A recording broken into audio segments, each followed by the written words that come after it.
नमस्कार दोस्तों, EP online study YouTube channel पर मैं नरेश यादव आपका हार्दिक स्वागत करता हूं। देखिए दोस्तों, हम भाजकता की नियम के बारे में पढ़ लिए थे। उसके बाद हम पढ़ रहे थे अभाज्य गुणनखंड ज्ञात करना। अभाज्य गुणनखंड में हमने देखा था कि कैसे अभाज्य गुणनखंड, अभाज्य गुणनखंड होता क्या है, कैसे सवाल को हल करते हैं। अगर कोई सवाल में आधार भाज्य है तो उसको कैसे अभाज्य में बदलते हैं, ऐसे हम सवालों पे चर्चा कर चुके थे। अब हम थोड़े और सवाल लेते हैं। इसी में मैंने एक सवाल लिया कि 36 की घात 2, 48 की घात 3, 47 की घात 1 और 56 की घात 2 में कुल कितने अभाज्य गुणनखंड होंगे, कितने अभाज्य गुणनखंड होंगे। अब देखिए दोस्तों, यहां आप सबसे पहला जो काम करोगे वो क्या करोगे, चेक करोगे कि यहां आधार क्या है। आधार जो भाज्य है उसको अभाज्य में बदलिए और जो अभाज्य है उसको ऐसा कैसा रहने दीजिए।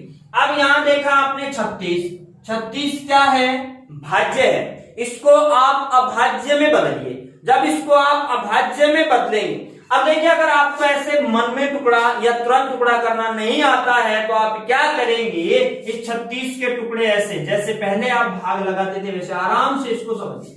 36 में सबसे पहले कौन सी अभाज्य संख्या का भाग दे रहा है, वो छोटी से छोटी उसका भाग लगाइए। छोटी से छोटी अभाज्य संख्या का भाग लगाना है। छोटी से छोटी अभाज्य संख्या का भाग लगाओगे तो 2 का जा रहा है। 2 का आपने भाग लगाया तो ये भाग गया कितनी बार, 18 बार। जब तक 2 का जा रहा है आप देते रहिए, जहां 2 का नहीं जाए उसके बाद 3 की बात करिए। 2 का भाग लगाया तो 2 नाम 18, अब 2 का भाग नहीं जाएगा। भाजकता के नियम में आपको पढ़ा चुका हूं, भाजकता के नियम, अभाज्य संख्या, ये सारी चीज मैं आपको पढ़ा चुका हूं। इसलिए आप पहले वीडियो से देखना शुरू करिए, सारी चीज स्टेप बाय स्टेप आपको आराम से समझ में आ जाएगी। उसके बाद देखिए 3 का भाग लगाया, 3 का भाग लगाया तो 3 तिया 9, फिर 3 का लगाया कितना आया, 1। तो ये जो इधर आए जिन जिन का भाग आपने लगाया ये क्या आ गए, इसके अभाज्य टुकड़े आ गए, अभाज्य गुणनखंड आ गए। तो आप 36 के स्थान पे क्या लिख सकते हो, 2 गुणा 2 गुणा 3 गुणा 3 और घात कितनी, 2। ये लो भाई, 36 को आपने ऐसे तोड़ दिया। अगर आपको मन में कैलकुलेशन नहीं करनी आती है तो आप ऐसा कर सकते हो। अपने को परीक्षा पास करनी है तो आप कैसे भी सवाल के आंसर निकालिए पर, और यही चीज वहां देखी जाती है। उसके बाद ऐसे 48 के टुकड़े करने हैं, आप कोई प्रक्रिया अपना लीजिए। 48 में भाग लगाया, सबसे पहले 2 का कितनी बार गया, 24 बार, फिर 2 का भाग लगाया कितनी बार गया, 12 बार, फिर 2 का भाग लगाया 6 बार, फिर 2 का जा रहा है तो 3 बार, अब नहीं जा रहा तो ये लो भाई 3 का। तो अब आप क्या करोगे, ये जो आए टुकड़े यानी 2 गुणा 2 गुणा 2 गुणा 2 गुणा 3 ये लिख दोगे 48 के स्थान पे। तो क्या आया, 2 गुणा 2 गुणा 2 गुणा 2 गुणा 3 और इसकी घात जो दे रखी है वो, यानी घात में किसी प्रकार का कोई परिवर्तन आपको नहीं करना है। उसके बाद अगली जो संख्या है वो है 47, और 47 के बारे में मैंने आपको बताया था, 47 एक अभाज्य संख्या है। अभाज्य संख्याओं 1 से लेके 100 तक सारी अभाज्य संख्याएं मैंने आपको लिखवा दी थी। इसलिए कह रहा हूं कि जो ये यहां से वीडियो देखेगा उसके समझ में नहीं आएगा, जो पहले वीडियो से शुरू से देखेगा उसको सब चीज धीरे धीरे समझ में आ जाएगी। तो यार 47 की जो घात है वो कितनी है, 1। ऐसे 56 को तोड़ लो। 56 को तोड़ोगे तो 56 के टुकड़े होते हैं 2 गुणा 2 गुणा 2 गुणा 7। ये मैंने तोड़ना आपको सिखा दिया, कैसे आप इसको तोड़ोगे। ये भाई 56 में भाग लगाओगे, पहले 2 का फिर ऐसे, तो 2 दूनी 4, 4 दूनी 8 और 8 तो 56, ऐसे आप तोड़ लोगे, अलग से तोड़ लोगे जैसा कि मैंने आपको सिखा दिया। अब क्या करोगे दोस्तों, इनको जोड़ लोगे पहले सवाल में जैसे किया। कैसे कि 2, ये जो है 2, इसकी घात 2 है, इस 2 की घात 2 है, 3 की घात 2 है, 3 की घात 2 है, अर्थात ये 2 कितनी बार आ रहा है, 1 2 3 4, 4 दूनी 8, यहां हो गई आपकी 8, यहां से इसके टुकड़े निकल के आए 8। यहां कितने आएंगे देखिए, 1 2 3 4 5, 5 तिया 15, अर्थात 3 घात इसकी 3 इसकी, इनको हमने अलग अलग जोड़ लिया। उसके बाद 47 की घात 1 ऐसा कैसा, फिर यहां देखिए कितना हो जाएगा, 1 2 3 4, तो 4 दूनी क्या होता है 8, तो यहां से आ गया आपका 8। सबको आप जोड़ लीजिए। जब आप इनको जोड़ेंगे तो क्या निकल के आएगा, देखिए 15 और 1 16, 16 और 8 24, 24 और 8 कितना आ गया 32। तो यही आपका क्या होगा, सही उत्तर होगा।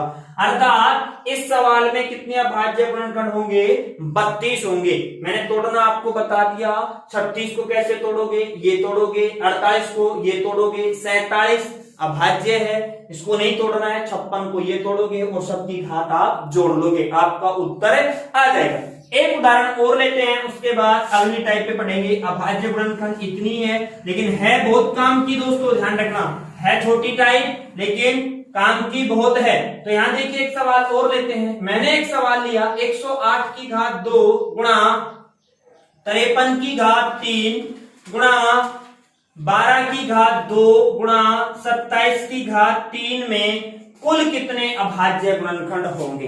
एक सवाल लिखा कि 108 की घात 2 गुणा 53 की घात 2 3 गुणा 12 की घात 2 गुणा 27 की घात 3 में कुल कितने अभाज्य गुणनखंड होंगे, प्राइम फैक्टर होंगे। तो यहाँ 108 जो है वो भाज्य है दोस्तों, इसको आप अभाज्य में बदलिए। और कैसे बदलेंगे, 108 में सबसे पहले किसका भाग लगाओगे, 2 का। 2 का क्यों, सबसे छोटी अभाज्य संख्या, सबसे छोटी अभाज्य संख्या जो क्या है 2।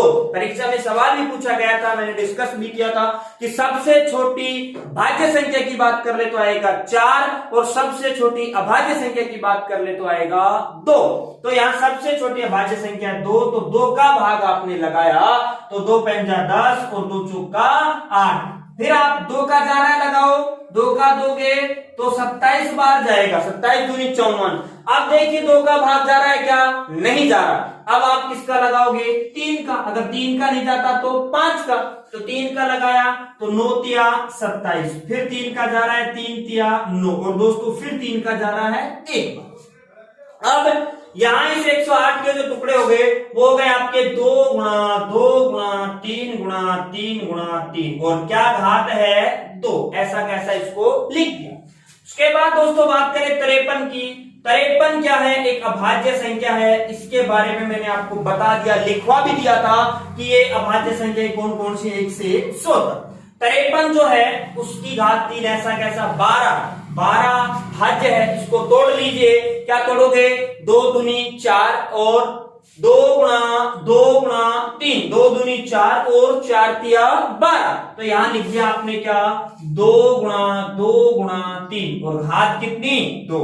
27 को तोड़ोगे तो 27 3 का क्यूब होता है, अर्थात 3 गुणा 3 और घात कितनी 3, ये आ गया। अब आप क्या करेंगे, इन घातों को जोड़ लेंगे, घातों को जोड़ते ही आपका उत्तर आ जाएगा। तो देखिए दोस्तों यहां आपको पता है कि 2 की घात 2 है, 2 की घात 2 है, 3 की घात 2 है, 7 की घात 2 है।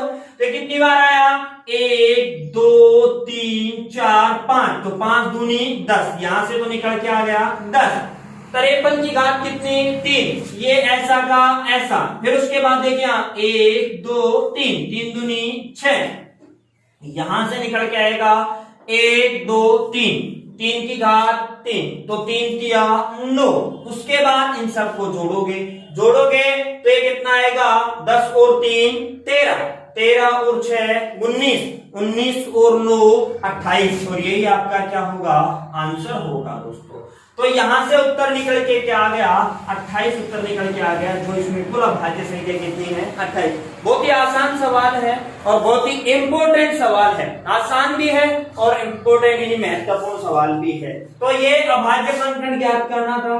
उसके बाद हम बात करें आगे अभाज्य गुणनखंड के बाद में नेक्स्ट टाइप, इसकी नंबर सिस्टम की हम 2 टाइप और पढ़ेंगे। उसके बाद अपनी ये नंबर सिस्टम जो है ये खत्म हो जाएगा और उसके बाद अगला जो टॉपिक है उस पर हम चर्चा करेंगे। तो पहले देखिए इसकी अगली टाइप है इकाई के अंक से। अगली टाइप है इकाई के अंक से या इकाई का अंक। पहले ये पढ़ लेते हैं, इकाई, पहले ये टाइप पढ़ लेते हैं, इकाई का अंक ज्ञात करना ये है इकाई का अंक ज्ञात करना। पहले ही पढ़ लेते हैं, फिर पढ़ेंगे अगली टाइप, इकाई के अंक से जीरो की संख्या ज्ञात करना। तो यहाँ इकाई का अंक ज्ञात करना पड़ेंगे। तो इकाई का अंक हम सब जानते हैं, ये संख्या है 25,675। इसमें इकाई का अंक यानी यहां से गिनना प्रारंभ करते हैं, इकाई, ये फिर दाई, फिर सैकड़ा, फिर हजार, फिर 10,000, फिर लाख, 10 लाख, ऐसे हम चलते जाते हैं। तो इस सवाल में यानी ये संख्या में इकाई का अंक क्या है 5, मैंने लिखा 2873, यहाँ इकाई का अंक क्या है 3, मैंने लिखा 1921, यहाँ इकाई का अंक क्या है 1, कुछ भी लिख रहा हूं उसमें इकाई का अंक यानी पहले वाला नंबर कौन सा है, ये आपका इकाई का अंक हो जाएगा।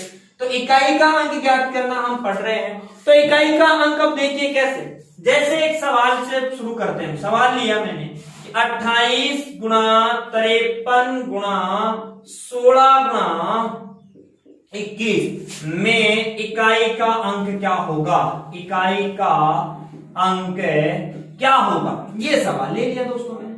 अब देखिए सवाल ये था कि 28 गुणा 53 गुणा 16 गुणा 21 में इकाई का अंक क्या होगा, ये आपको पता लगाना था।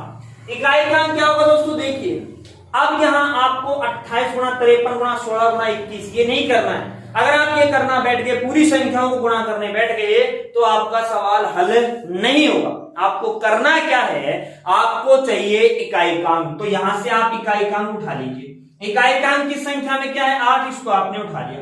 यहाँ इकाई का अंक क्या है 3, इसको आपने उठा लिया। यहाँ इकाई का अंक क्या है 6, यहां से आपने उठा लिया। और यहाँ इकाई का अंक क्या है 1, यहां से आपने उठा लिया। यानी सारे इकाई के अंक आपने ले लिए, क्योंकि आपको इकाई का अंक चाहिए, यूनिट डिजिट चाहिए। तो यूनिट डिजिट चाहिए, इकाई का अंक चाहिए, उसके लिए क्या करोगे आप इकाई के अंकों को आपस में गुणा कर दीजिए। इकाई के अंकों को जब आप आपस में गुणा करेंगे तो जो रिजल्ट निकल के आएगा वही आपका आंसर होगा। तो यहाँ देखिए आपने गुणा किया, कहीं से भी कर दीजिए, left hand side right hand side कोई फर्क नहीं पड़ने वाला है। देखिए यहां से गुणा किया कि आपने 8 दिया 24, 24 में फिर इकाई का अंक क्या आ गया आपका 4। तो अब 24 को छोड़ दीजिए, केवल इकाई का अंक 4 आया, इसकी बात करिए।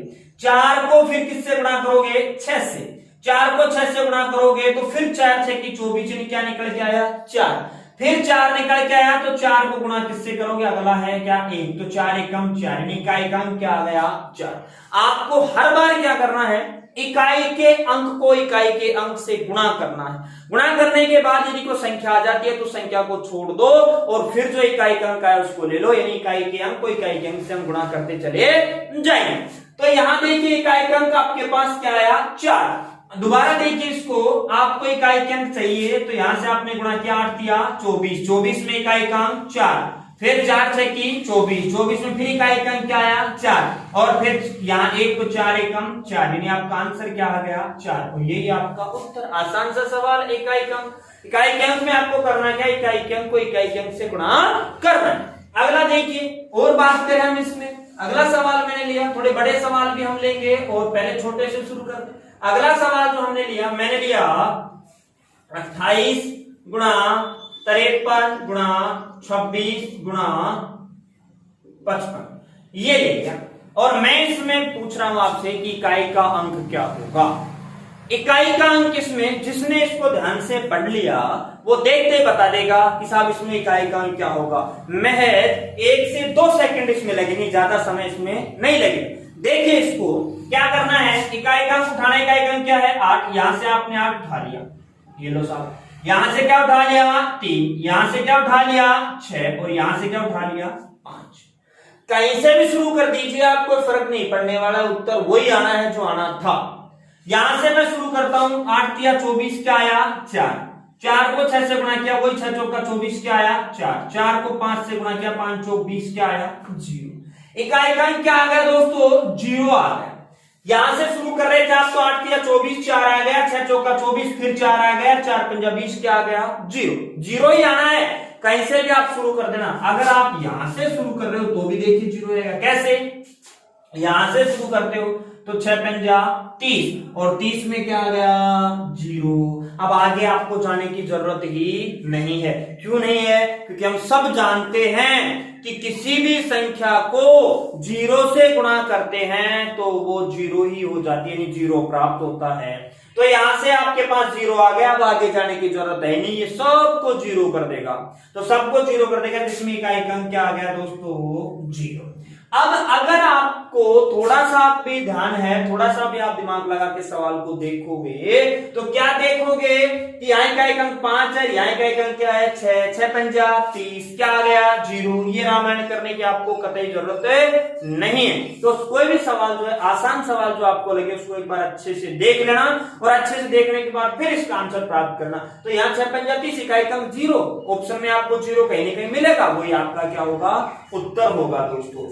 और बात करते हैं हम आगे और सवाल लिए मैंने ऐसे ही एक दो थोड़े से बड़े सवाल मैंने लिया दोस्तों। थोड़ा बड़ा सवाल की चर्चा करता हूं कि 56 की घात 121 गुणा 78 की घात 105 गुणा 23 की घात 111, ये 111 है दोस्तों। 23 की घात 111 में इकाई का अंक क्या होगा, ये सवाल ले लिया मैंने। अभी तक हमने छोटे सवाल देखे, अब थोड़े से बड़े सवाल की बात करता हूं। बड़ा सवाल क्या है, बड़ा सवाल ये कि 56 की घात ली कितनी 121, 78 की घात कितनी ली 105 और 23 की घात कितनी ली 111। ये बड़ा सवाल मैंने ले लिया। यहां क्या करोगे, अगर आप यहाँ वही इकाई का 6, आपने 6 को उठा लिया, 6 को यदि आप उठा के फिर उसकी घात 121 यानी 6 गुणा 6 गुणा 6 121 बार, संभव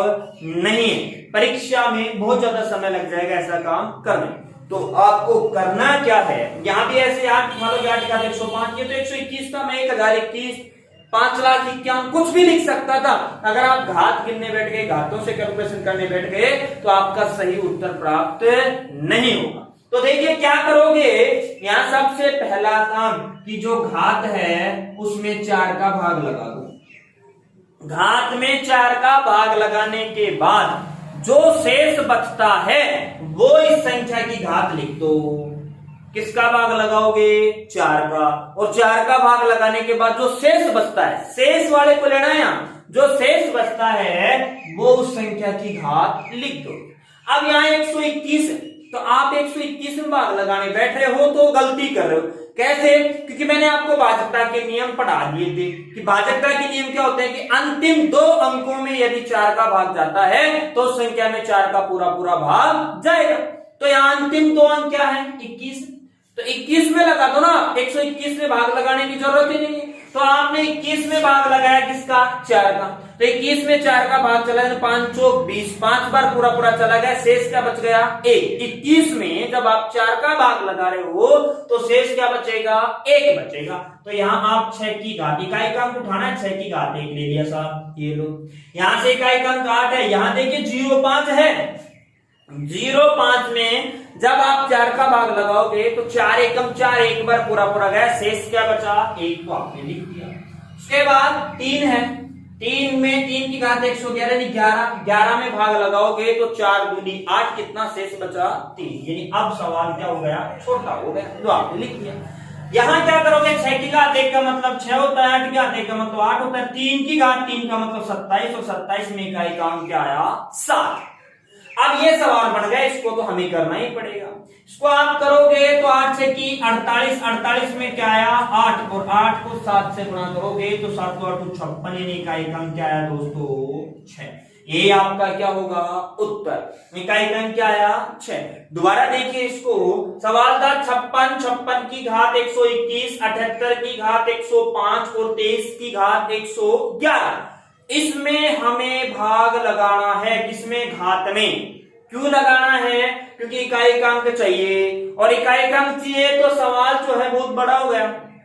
इसलिए हम क्या करेंगे कि जो घात है उसमें 4 का भाग क्यों लगाएंगे। अब 4 का ही क्यों लगाते हैं वो मैं अभी बताऊंगा आपको, पहले इसको समझिए कि 4 का भाग लगाया, 4 का भाग 121 में नहीं लगाएंगे, क्योंकि मैं आपको बता चुका अगर आप 121 में लगा रहे हो तो आप गलती कर रहे हो। गलती ये क्या कर रहे हो कि समय ज्यादा लग रहा है, आंसर तो आपको आ जाएगा लेकिन समय ज्यादा लग रहा है, तो आप समय को बचाने के लिए 4 का भाग जो 21 में लगाओगे ना कि 121 में, क्योंकि हम सब जानते हैं कि इकाई और दहाई यानी 2 अंकों में यदि 4 का भाग जाएगा तो संख्या में 4 का भाग जाएगा। तो यहाँ 21 है, यहाँ 0.5 है और यहाँ क्या है 11। 21 में यहां से इकाई का अंक क्या 6 उठा लो, 21 में जब आप 4 का भाग लगा रहे हो तो शेष बचता है 1, क्योंकि 5 चौक 20, 20 में चला गया, शेष क्या बच गया 1। यहां से क्या आएगा 8, और 8 में भाग लगाया यानी 5 में भाग लगाया क्या है 1, और यहाँ 3, 11 में भाग लगाया कितना शेष बचेगा। अब आप क्या करेंगे इनको, ये 6 काम 6, 8 काम 8 और 9 या 27, 3 गुणा 3 गुणा 3 करोगे तो 27। अब आप इन सबको गुणा कर दीजिए, चाहे यहां से करो चाहे यहां से करो, कहीं से भी करो उत्तर बराबर आना है। मैं यहां से कर देता हूं, पहले इधर से किया था। 8 7 56, 56 में कितना 6, फिर यहाँ 6 तो 6 6 36, आंसर क्या आया 4। यहां से उत्तर क्या निकल के आया 6 निकल के आया। अब देखिए दोस्तों आगे मैं बात करूं, आगे सवाल लूं उससे पहले एक बात कर रहा हूं कि साहब 4 का ही भाग क्यों लगाते हैं, आपने 3 का क्यों नहीं लगाया, 2 का क्यों नहीं लगाया, 8 का क्यों नहीं लगाया, 5 का क्यों नहीं लगाया, 4 का ही भाग क्यों लगाते हैं। तो 4 का भाग क्यों लगाते हैं उसको मैं आपको बताता हूं, उसके बाद फिर आगे के सवालों पे हम डिस्कस करें। तो 4 का क्यों लगाते हैं, देखिए दोस्तों पहले एक संख्या है, मैंने 2 से शुरू किया, 2 की घात ली 1, फिर 2 की घात ली 2, फिर 2 की घात ली 3, फिर 2 की घात ली 4, फिर 2 की घात ली 5 और 2 की घात ली 6। यहां तक एक बात समझते हैं इसको। 2 की घात 1 ले रहा हूं तो 2 एकम 2 होता है, 2 की घात 2 ले रहा हूं तो 2 दूनी 4 होता है, 2 की घात 3 ले रहा हूं तो 8 होता है, 2 की घात 4 ले रहा हूं तो 16 होता है, 2 की घात 5 ले रहा हूं तो 32 होता है, 2 की घात 6 ले रहा हूं तो 64 होता है। ये निकल के आया। आपको चाहिए क्या, इकाई का अंक। क्या चाहिए दोस्तों, इकाई का अंक। इकाई का अंक चाहिए तो यहां से क्या आया 2, यहां से 4, यहां से 8, यहां से 6, यानी 4 तक यह है। क्या क्या है 2 4 8 6 इकाई का अंक चाहिए मुझे। अब मैं इसको हटा दूं, इसको हटा दूं और इसको हटा दूं, क्योंकि हमें इकाई का अंक चाहिए। तो यहां आपने देखा 2 की घात अगर 1 है तो उसमें इकाई का अंक आएगा 2, 2 की घात 2 है तो उसमें इकाई का अंक आएगा 4, 2 की घात 3 है तो उसमें इकाई का अंक आएगा 8 और 2 की घात 4 है तो उसमें इकाई का अंक आएगा 6। ये आ गया आपका। अब आप देख पा रहे होंगे कि जैसे हम 2 की घात 5 पे जाते हैं तो इकाई का अंक आता है आपका 2। जैसे आप 2 की घात किस पे जाते हैं 6 पे जाते हैं तो इकाई का अंक क्या निकल के आता है 4।